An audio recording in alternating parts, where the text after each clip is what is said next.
भारत पर समंदर से एटम बम मारना चाहता था पाकिस्तान।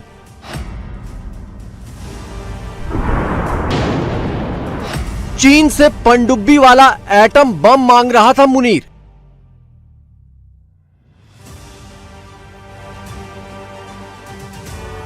चीन जो है कि वो भी हमसे हम जो इस कश्ती के सवार है ना उस कश्ती के सवार हैं, मतलब बेड़ा गर्क करके रख दिया पाकिस्तान का इस एक जनरल ने।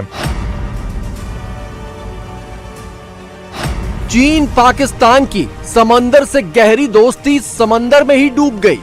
ग्वादर का बंदरगाह, ग्वादर का इंटरनेशनल एयरपोर्ट, चीन पाकिस्तान इकोनॉमिक कॉरिडोर के नाम पर बड़े बड़े हाईवे, बड़े बड़े प्रोजेक्ट। कभी किसी ने सोचा कि ये सब अब तक वीरान क्यों पड़े हैं?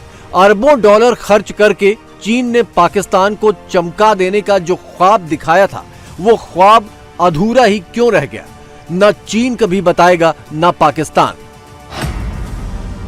लेकिन पाकिस्तान के खुफिया दरवाजों से ऐसे कई राज चुपके बाहर निकलने लगे हैं। चाहे रूस चीन भारत के रिश्तों को लेकर पाकिस्तान की अमेरिका से गुहार हो, या अमेरिका की इमरान खान को हटाने की जिद, आईएसआई की खुफिया लाइब्रेरी से तमाम चीजें इंटरनेट तक पहुंचने लगी हैं।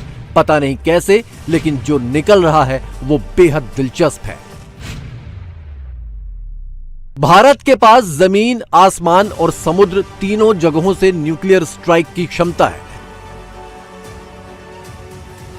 लेकिन पाकिस्तान का चोरी वाला एटम बम समुद्र से चलाने लायक नहीं है।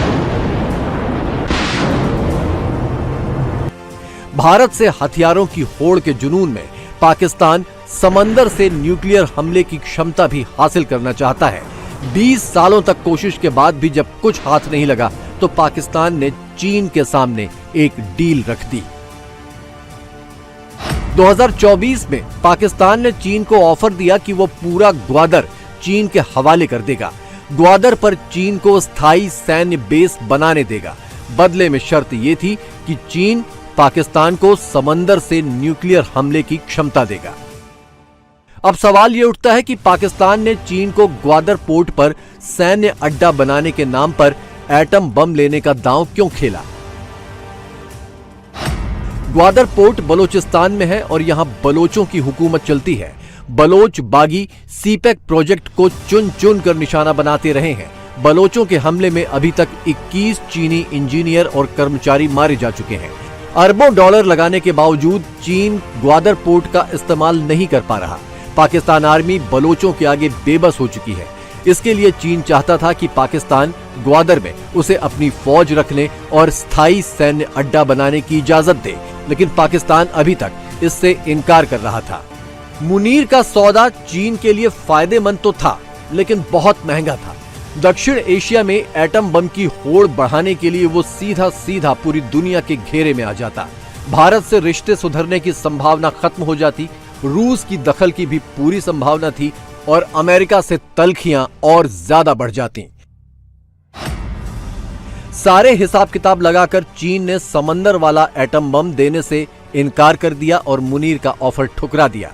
इसी के साथ सीपेक की अरबों की फंडिंग भी रोक दी, जिससे सीपेक का सेकंड फेज ठप पड़ गया। जब चीन से पैसा मिलना बंद हुआ तो मुनीर अमेरिका की ओर भागा। अमेरिका बरसों से यही चाह रहा था कि पाकिस्तान चीन की गोद से बाहर निकल जाए। इसीलिए खुश करने के लिए मुनीर को व्हाइट हाउस बुलाया गया, लंच करवाया गया और बार बार फेवरेट फील्ड मार्शल वाला जुमला उछाला गया। लेकिन इधर अमेरिका से बढ़ती पाकिस्तान की नजदीकियों से चीन और चिढ़ गया। मुनीर की बदकिस्मती ये रही कि अमेरिका से भी जुमलों के अलावा कुछ नहीं मिला। गाजा और ईरान के नाम पर इस्तेमाल होकर मुस्लिम दुनिया में और खुद अपने देश में बदनाम हुआ सो अलग। लिहाजा शहबाज शरीफ एक बार फिर बीजिंग की शरण में जा रहे हैं। 23 से 25 मई तक शहबाज शरीफ चीन में रहेंगे और शी जिनपिंग से एक बार फिर भीख मांगेंगे। समंदर वाले एटम बम के चक्कर में पाकिस्तान न घर का रहा न घाट का। ईरान जंग में दलाली से कुछ माल बनाने की पुरजोर कोशिश में था, लेकिन चीन के गुस्से ने वहां भी काम बिगाड़ दिया।